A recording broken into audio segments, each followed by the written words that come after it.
Hello बच्चों, कैसे हैं आप लोग। अच्छा बच्चों, ये बताइए, आप लोग जब जाते हैं दुकान पर सामान लेने, तो क्या कभी आप लोगों ने ध्यान दिया कि ये कौन सा सिंबल है, कौन सा निशान है। अभी जैसे आजकल देखिए सफाई पे बहुत जोर है, हैंड वॉश करने के लिए बोला जाता है। तो ये देखिए लाइफ बॉय साबुन में यहाँ लिखा हुआ है सेव 14, ये प्रतिशत, इसको बोलते हैं प्रतिशत। क्या बोलते हैं? प्रतिशत का निशान है। आज हम इसी के बारे में आप लोग को बताएंगे। तो चलिए आज हम बात करते हैं प्रतिशत, और इसका सिंबल है ये। ठीक है। प्रतिशत जैसा कि नाम से ही पता चल रहा है कि 100 में, यानी वैल्यू पर 100। अब जैसे वैल्यू पर 100 यानी कि 100 में कितना। अगर इसमें देखिए, इसमें लिखा हुआ है 14%। क्या लिखा हुआ है? 14%। तो 14% का मतलब हुआ कि 100 में 14। ठीक है। यानी अगर ये 40 रुपए का है, ये 4 साबुन 40 रुपए का है, तो इस पे ये 14% की छूट दे रहे हैं। तो 100 में 14 हो गया, और हमें 40 रुपए का सामान है, तो 40 रुपए में कितनी छूट मिलेगी, इसको हमें 40 से गुणा करना पड़ेगा, तब पता चलेगा। 14% से मतलब है वैल्यू पर 100। तो हमने यहाँ पे लिखा 100 में कितना, 14। ठीक है। 14%, 100 में 14, 100 में 14। और इसका दाम कितना है, 40 रुपए, इसलिए 40 में कितनी छूट मिलेगी, इसको हमें 40 से गुणा करना पड़ेगा। अब हम इसको सॉल्व कर लेंगे। 0 से 0 कट गया। ठीक है। अभी भी कुछ कट सकता है। ये 2 दूनी 4, 2 पंचे 10। अब आप ऊपर ऊपर गुणा कर लीजिए और नीचे से भाग कर लीजिए। ऊपर से गुणा करेंगे तो 14 को 2 से करेंगे तो आएगा 28, और नीचे 5। अब 5 से भाग दीजिए तो कितना आता है, 28 को जब 5 से भाग देंगे तो आएगा 25। 3 बचा, दशमलव लगाया, 5 6 का 30। ठीक है। तो इसका मतलब आ गया 5 रुपए 60 पैसे। ठीक। यानी कि हमें 40 रुपए में 5 रुपए 60 पैसे की छूट मिलेगी इस साबुन पर। तो 40 रुपए का अगर सामान है और 5 रुपए 60 पैसे की छूट मिल रही है, तो हमें कितना पैसा देना पड़ेगा साबुन के लिए। 0 में से 0, यहाँ 0 में से 6 नहीं जाएगा, हम उधार लेंगे यहाँ पर। 10, 10 में से 6 गए 4, यहाँ बचा 9, 9 में से 5 गए 4, यहाँ बचा 3। यानी इस साबुन के लिए हमें जो है 34 रुपए 40 पैसे देना पड़ेगा। कब देना पड़ेगा?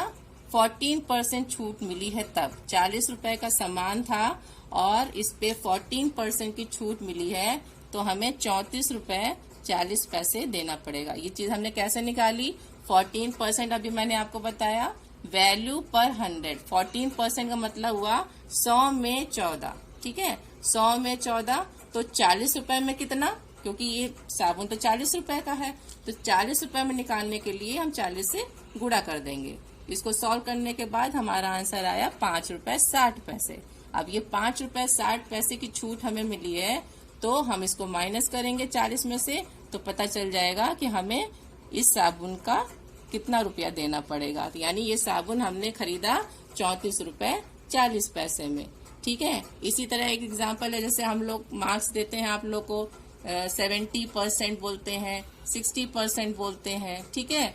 तो इसका यही मतलब हुआ कि 70 मतलब 100 में 70, 100 में 60। ठीक है। और अगर यही चीज अगर आपको 50 में देना हो, 50 नंबर का पेपर हो, तो कैसे निकालेंगे? गुणे 50। अब इसको सॉल्व कर लीजिए।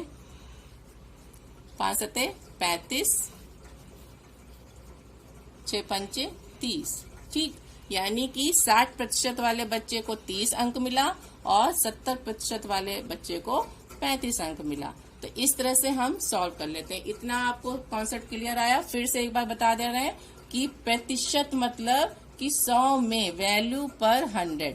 तो जो भी यहाँ पे दिया है ये हमें 100 के हिसाब से दिया है, तो हमें आगे उसको पता करना है कि वो 40 में कैसे निकलेगा, या 50 में कैसे निकलेगा, या 70 में कैसे निकलेगा।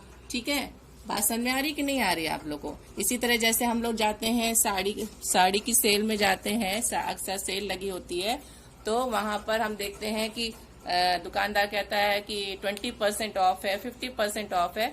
तो सेम यही चीज है कि अगर 800 का सामान है, ठीक है, 800 की साड़ी है आपकी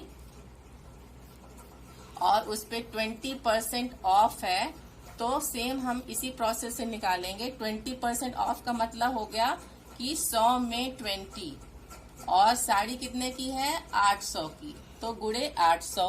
अब सीधे सीधे आपका हो गया 8 और 8 दूनी 16, ऊपर गुणा कर दिया हमने, तो कितना आ गया? 800 और 8 दूनी 16, 160 रुपए।